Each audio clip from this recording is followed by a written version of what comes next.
మన దగ్గర ఉండే తపేలం బ్యాచ్, మన దగ్గర ఉండే పాలేర్లు, మన దగ్గర ఉండే ₹5 బ్యాచ్, అన్నను ప్రధానమంత్రిని చేయాలనే బ్యాచ్ అంతా ఒక్కొక్క చెట్టుకు ₹12,000 ఖర్చు పెట్టినాడు మంత్రి నారాయణ గారు అని చెప్తున్నారు.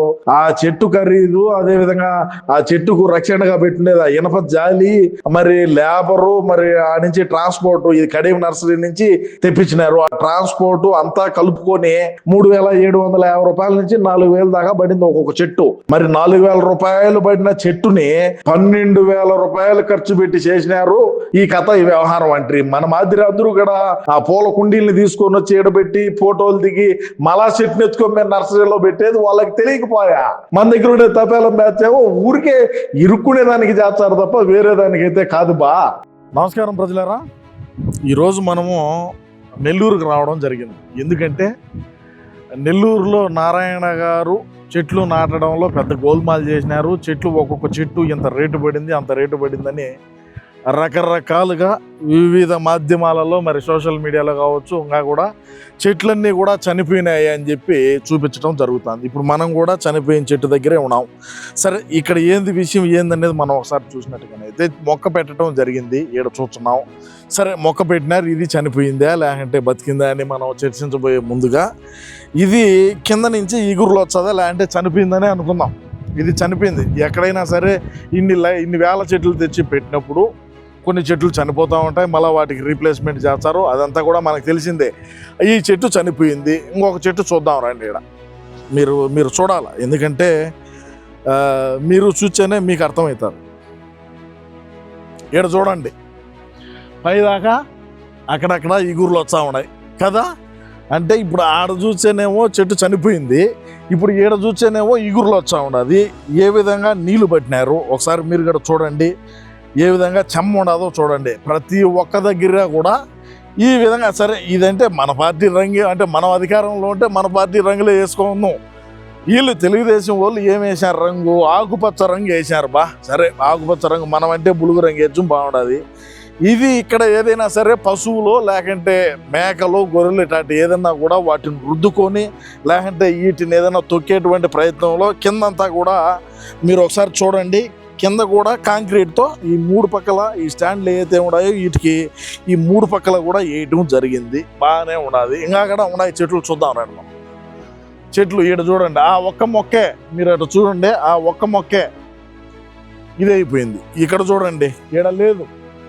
ఇక్కడ మీరు చూసినట్టయితే ఈడ ఏమేగిన లేదు.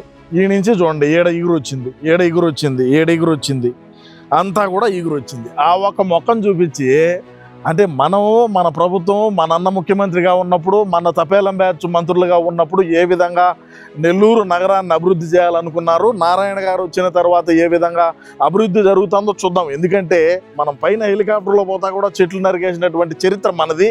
మనం చెట్లను పెట్టాలనే ఆలోచన మనకి ఎట్టొచ్చాది చూద్దాం రండి. ఇంకా ఎన్ని చెట్లు ఉన్నాయి ఏందనేది మనం చూద్దాం రండి. ఇక్కడ చూడండి, ఇక్కడ కూడా పైన అంతా కూడా ఇదంతా కూడా వాడిపోయింది. పైన అంతా కూడా ఈడ కింద నుంచి ఏ విధంగా వచ్చాందో చూడండి. దీన్ని పట్టుకొని ఇంకా మా నోళ్ళు రకరకాలైనటువంటి విమర్శలు చేయటము. మనం అధికారంలో ఉండుంటే మీరు చెప్పింది కరెక్టే. ఎందుకంటే ఇట్లాంటి ఊరికైనా స్టాండ్ పెట్టి పూల మొక్కలు ఏదైతే ఉన్నాయో ఆ మొక్కల్ని తెచ్చేట పెట్టి మళ్ళీ వాటిని ఎత్తుకొని నర్సరీలో పెట్టి డబ్బులు సేవ్ చేసుకునేటువంటి ప్రక్రియలో మనం ఉంటాం. ఈ కూటమి ప్రభుత్వం అధికారంలోకి వచ్చిన తర్వాత నారాయణ గారు ఈ విధంగా స్టాండర్డ్గా, అంటే నగర వాసులకి ఆక్సిజన్ అందించాలా, ఈ నగరంలో వేడిని తగ్గించాలా, చెట్లు ఉండాలా, చెట్లను మనం పెంచుకోవాలా, చెట్లను రక్షించుకోవాలనేటువంటి సంకల్పంతో ముందుకు పోయేటువంటి క్రమంలో మన తపేలం బ్యాచ్ ఏ విధంగా మరి పోల్స్ చేయటం, ఏ విధంగా చెట్లు చచ్చిపోయిన వాటిని తీసుకువచ్చి పెట్టినారంటాం. కడియం నర్సరీ నుంచి కూడా తెప్పించడం జరిగిందంట. వీటిని కడియం నర్సరీ నుంచి తెప్పించినారని కూడా ఇక్కడ ఉండేటువంటి వ్యక్తులు చెప్తా ఉన్నారు. మరి అదే విధంగా చూసుకుంటే చూడండి, ఈడ ఏ విధంగా వచ్చిందో. ఇవన్నీ కూడా పూలు పూసేటువంటి మొక్కలని మనకు తెలుస్తూ ఉన్నది. ఈడ చూడండి బా, ఎంత పెద్ద మొక్కో. ఇది పెట్టి ఎన్ని రోజులైందో మరి ఏందో చూడండి. ఏ విధంగా వీటికి స్టాండర్డ్గా ఈ చెట్టుకు రక్షణగా ఏ విధంగా ఈ జాలీని నిలబెట్టినారు, ఈ జాలీకి మళ్ళా కాంక్రీట్ చేయటము ఈ విధంగా చేశారు. రండిగా చూద్దాం. ఈ విధంగా చేస్తా ఉంటే మనం చేయలేము, మింగలేము. మింగే వాళ్ళని చూసి మనం సంతోషపడలేము, సంతోషపడలేకపోతే అయిపోయా. సో ఏది ఏమైనప్పటికీ కూడా రాష్ట్ర ప్రజలారా మీరు ఈడ చూడండి, ఏడా చూడండి, ఏడగడ చూడండి. ఇదో కింద నుంచి వచ్చినాయి, మళ్ళా మొలకలు కింద నుంచి వచ్చినాయి. సో నేనేం చెప్తానంటే రాష్ట్ర ప్రజానీకానికి మనం అధికారంలో ఉన్నప్పుడు ఎప్పుడు కూడా ఏ ఒకటి చేయలే. కూటమి ప్రభుత్వం అధికారంలోకి వచ్చింది, చేస్తాంది, బాగుండదు. మరి మనం ఎందుకు ఓర్చుకోలేకపోయినాం ఏంటంటే, మనం కుప్పంలో కన్నా గేట్లు పెట్టాం. కుప్పంలో మీకు గుర్తున్నదా, నీళ్ళు వచ్చినాయని చెప్పి కుప్పంలో గేట్లు పెట్టి ఆ గేట్లను మళ్ళీ ఎత్తుకొనినాం మనం. అటువంటి చరిత్రను మనోళ్ళు బాగా నమ్ముతారు, దాన్ని మనోళ్ళు బాగా ఎంకరేజ్ చేస్తారు. ఈ విధంగా వీళ్ళు స్టాండర్డ్గా వర్కులు చేసి, స్టాండర్డ్గా దానికి జాలీని పెట్టి, స్టాండర్డ్గా ఆ మొక్కకు మళ్ళా సపోర్ట్గా ఒక కట్టిని పెట్టి నిలబెట్టి ఈ వాటికి రోజు మరి నీళ్లు పోచా, ప్రతిరోజు నీళ్లు పోచారు. మీరు ఇక్కడ చూడండి, బాగా నెమ్ము చూడండి ఇక్కడ. మరి ఈ విధంగా చేస్తూ ఉన్నారు. అంటే మనం అధికారంలో ఉన్నప్పుడు చేయలేనటువంటి పనిని కూటమి ప్రభుత్వం చేస్తుందనే, లేకంటే నెల్లూరు నగర ప్రజలకు పచ్చదనాన్ని అందియకూడదు, ఆక్సిజన్ అందియకూడదు అనేటువంటి సంకల్పంతో ఏమన్నా మీరు ఇటువంటి పనులు చేస్తున్నారని కూడా నేను అడుగుతా ఉన్నా. మరి ఇక్కడ ఉండేటువంటి తపేలం బ్యాచ్ అంతా కూడా గతంలో ఏ విధమైనటువంటి వ్యాఖ్యలు చేసినారు, ప్రస్తుతానికి ఏ విధమైనటువంటి ఇది చేస్తున్నారు మీరు ఒకసారి ఇక్కడ చూడండి. మీరు చూసుకున్నట్టుగా అయితే మీకు అర్థమవుతుంది ఏ విధంగా దీన్ని రౌండ్ కొట్టినారో చూడండి. రోడ్డుని ఏ విధంగా రౌండ్ కొట్టారో చూడండి. సిమెంట్ రోడ్డు వేసారు. ఎక్కడ దాకా సిమెంట్ రోడ్డు ఇక్కడ వరకు సిమెంట్ రోడ్డు ఉండదు. ఇక్కడ వరకు సిమెంట్ రోడ్డు ఉంటే ఈడ ఏ విధంగా వీళ్ళు క్రాప్ చేశారో చూడండి. చుట్టూరు రౌండ్ కొట్టి ఆ రౌండ్కు మళ్ళా ఈ మట్టి వేసి లోపల మళ్ళీ వర్మీ కంపోస్టు అవి అన్నీ కూడా కలిపి పెట్టి ఆ తర్వాత ఈ మొక్కను పెట్టడం జరిగింది. ఊరికేనే కాదు పెట్టింది, ఆ మొక్కను పెట్టినారు, ఆడికి అయిపోయింది. సరే మొక్క పెట్టేసి అయిపోతుంది కదా, ఈ జాలీలు ఈ ఖర్చు ఇదంతా ఎందుకంటే ఈడేమన్నా వాళ్ళ పేర్లు వేసుకున్నారా అంటే అది లేదు. మనం ఉంటే రాజారెడ్డి ఒక పక్క, వివేకం సార్ ఒక పక్క, ఆ పక్క మన జగనన్న బొమ్మ అన్నీ కూడా వేసుకొని నువ్వు ఈ జాలీలు పెట్టడం. మరి చూడండి ఇప్పుడు మీరు ఏ విధంగా కరెక్ట్గా రౌండ్ కొట్టి మిషన్తో ఆ తర్వాత మొక్కను పెట్టడం కూడా జరిగింది. అదేవిధంగా మనం ఇంకా కూడా చూద్దాం. ఈడ చూడండి, ఈడ మొత్తం అయిపోయింది, ఇంకేమి లేదు అనుకున్నారా, అయిపోయిందా చూడండి. ఇక్కడ ఏ విధంగా మొక్క పెట్టినారో మీరు చూడండి. మొక్కనైతే పెట్టినారు, బాగుండదు.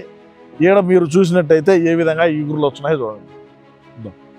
చిగురులు ఇదే ఈ విధంగా ఇల్లు ఇగురులు వస్తూ ఉన్నాయి. ఇంకా మొక్క బతుకుతుంది. మొక్క పెట్టినప్పుడే తీసుకొని వచ్చి ఆకులు రాలిపోతాయి. ఇప్పుడు ఆ చనిపోయిన మొక్క ఉన్నది మీరు చూసారు కదా, ఆ చనిపోయిన మొక్కకు మళ్ళీ ఇంకొక మొక్కను తీసుకొచ్చి పెడతారు బా. మరి ఇంకా చనిపోయిందని చెప్పి దాన్ని వదిలేరు కదా. ఇప్పుడు ఈడ వస్తూ ఉన్నాయి. మీరు ఊరికేనే మొన్నటి రోజున ఊరికే చూపించి ఈడంతా ఇదే అయిపోయింది, ఇంకేం లేదు, ఇంకా చెట్లు లేవు, అది లేదు ఇది లేదు అని చెప్పి మీరు రాష్ట్ర ప్రజానికాన్ని మరీ ముఖ్యంగా నెల్లూరు నగర ప్రజలని నమ్మించేటువంటి ప్రక్రియలో ఏ విధంగా ఎర్రి పుష్పాలైనారనేది కూడా ఒకసారి ఆలోచన చేసుకుంటే బ్రహ్మాండంగా ఉంటుందని తెలియజేసుకుంటూ, ఏది ఏమైనప్పటికీ కూటమి ప్రభుత్వం వచ్చిన తర్వాత బ్రహ్మాండంగా నారాయణ గారు చేస్తున్నారు, బాగానే ఉండదు, మనమేం కాదనకూడదు. ఎందుకంటే మనం చేయలేం కదా, మనం చేయలేనటువంటి పనిని ఆయన చేస్తున్నాడు, నిరూపిస్తున్నాడు. నగర ప్రజలకు మరి పచ్చదనాన్ని అందియాలా, నగరం అంతా కూడా చల్లగా ఉండాలా, మరి చెట్లు ఉండాలా అనేటువంటి సంకల్పంతో ముందుకు పోయేటువంటి ఈ నారాయణ గారి మీద మన వాళ్ళు ఇంకా కూడా బురద తల్తారు. మనం బతికేది కదా, మనం చేయలేము, చేసేవాడిని చూసి సంతోషపడలేము. మనం అయినుంటే ఈ చెట్లను తీసుకొని వచ్చి ఆడబెట్టి 4 ఫోటోలు కొట్టి మళ్ళీ ఎత్తుకొని నర్సరీలో పెట్టి ఆ డబ్బులు బిల్ చేసుకొని తినుంటాం. కుప్పంలో చూసినాం మనం, హెలికాప్టర్లో పోతా కూడా మనం కింద చెట్లు నరికేటువంటి మనం చెట్ల గురించి మాట్లాడటం అనేది హాస్యాస్పదంగా ఉండదని చెప్పి నేను ఈ సందర్భంగా తెలియజేసుకుంటూ, మరి ఏది ఏమైనప్పటికీ నారాయణ గారు నాటినటువంటి ఈ చెట్ల పైన, లేకంటే నారాయణ గారి మీద వచ్చినటువంటి ఈ ట్రోల్స్ ఏవైతే ఉన్నాయో వాటిపైన మీ అమూల్యమైన అభిప్రాయాన్ని తప్పకుండా తెలియజేయండి. నమస్కారం. Please subscribe to Leo news for more videos.